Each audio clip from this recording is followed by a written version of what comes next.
wabarakatuh. Alhamdulillahi rabbil alamin. Wassalatu wassalamu ala syamsil mursalin wa qamarin nabiyyin wa sidratil muntahan arifin sayyidina Muhammadin wa ala alihi wa ashabihi ajma'in, amma ba'du. Allahumma salli wa sallim wa barik ala sayyidina Muhammad wa ala ali sayyidina Muhammad. Kehadapan Allah Subhanahu wa ta'ala yang mana terus-menerus Allah memisahkan kita, memampukan kita untuk menikmati bulan Ramadan di tahun 2024 1445 Hijriah. Salawat dan salam semoga terlimpah curahkan kepada junjungan kita baginda Rasulullah Muhammad sallallahu alaihi wasallam beserta keluarganya, sahabatnya, serta aulia Allah dan para pengikutnya hingga hari akhir. Alhamdulillah jamaah sekalian, ucapan terima kasih kepada para jamaah sekalian yang mengiringi doa buat saya pribadi ketika pada tanggal 20 itu Allah memberikan nikmatnya yang luar biasa. Apa nikmatnya?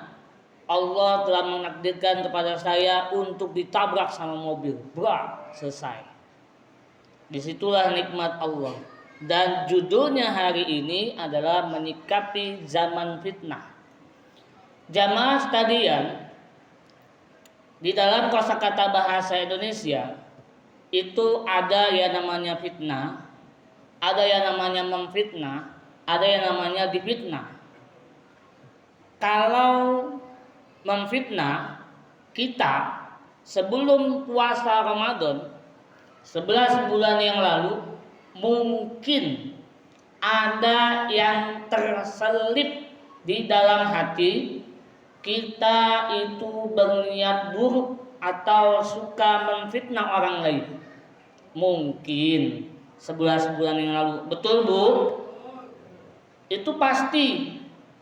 Gak mungkin gak pasti. Kenapa? Karena manusia itu senang sama yang jelek. Kok bisa kayak begitu senang menjelek? Yuk kita lihat sejarah Nabi Adam alaihi salam dan Sayyidatuna Hawa. Ketika Allah memberitahukan kepada Adam dan Hawa, Allah ngasih tahu begini, wahai Adam dan Hawa, tinggallah di surga selamanya. Tapi syarat dan ketentuan berlaku. Kata Allah kayak begitu. Syarat dan ketentuan berlaku apa? Jangan deketi pohon ini, jangan makan buah ini. Tapi ketika itu Allah sudah selesai memberitahukan kepada Nabi Adam dan Hawa, ternyata Sayyidatuna Hawa dibisiki sama setan. Dibisiki apa? Dibisiki untuk memakan buah itu dengan diiming-imingi hidup kekal dan abadi. Ketika sudah makan, akhirnya turunlah Nabi Adam dan Hawa ke muka bumi. Sudah turun, jadilah kita semua. Kita ini masih keturunan Nabi. Kita ini masih keturunan Nabi Adam dan Siti Hawa. Ibu dan bapak kita adalah Adam dan Hawa. Korelasinya apa antara menyikapi zaman fitnah sama Siti Hawa?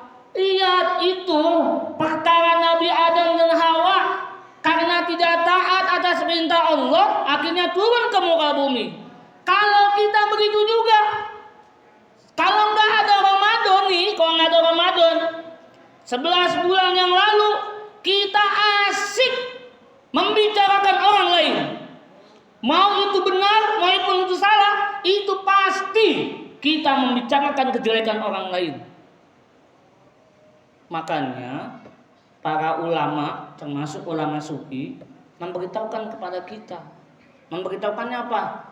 Jangan menghina ulama sezaman, jangan menyalahkan ajaran orang lain, jangan mengoreksi murid orang lain, jangan berubah sikap meskipun disakiti orang lain.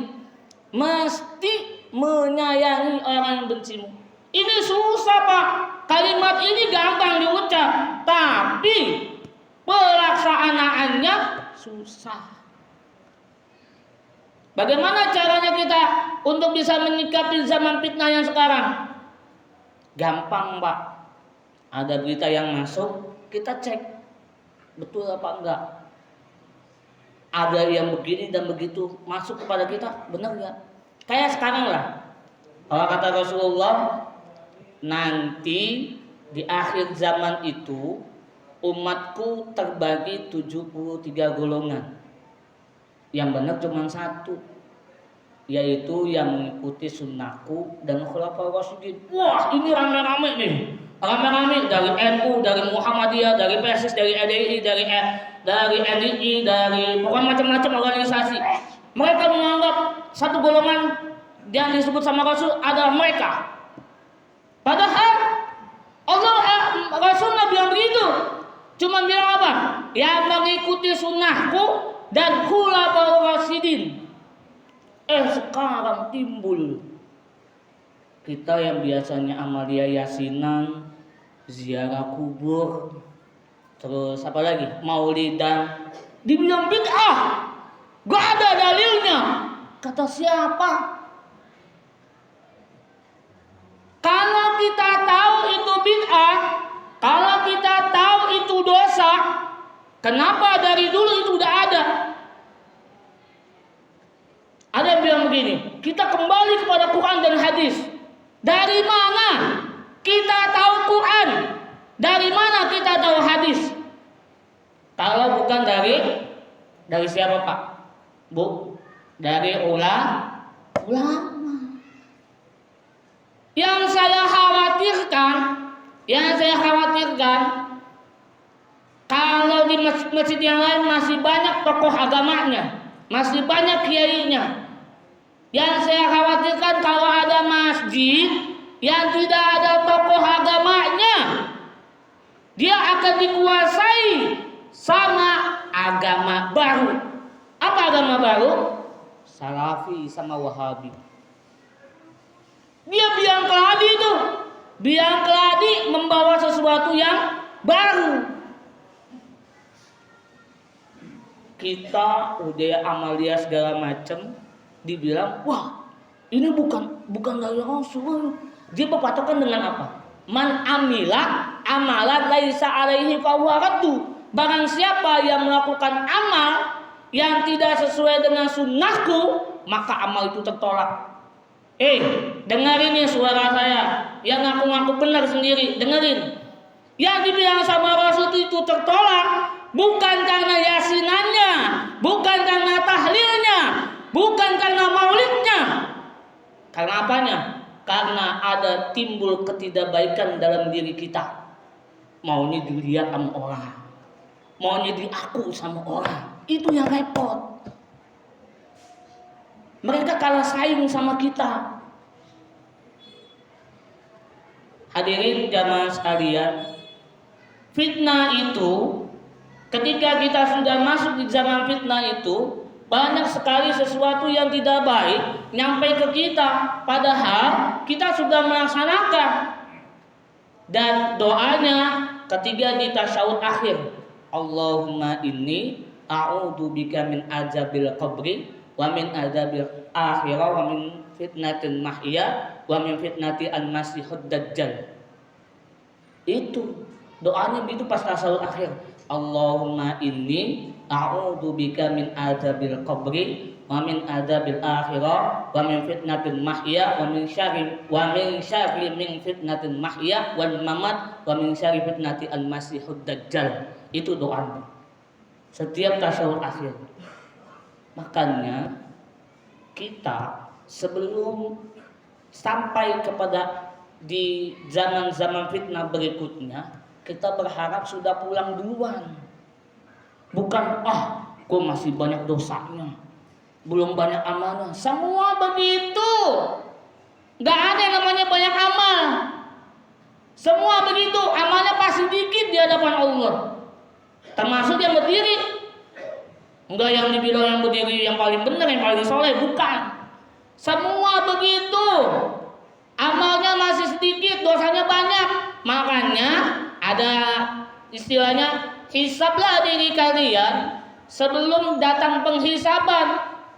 Di Ramadan ini adalah penghisaban yang Allah mau. Enggak tiba-tiba Allah manjangin umur kita dari 1444 ke 1445. Gak mungkin Pak, Bu.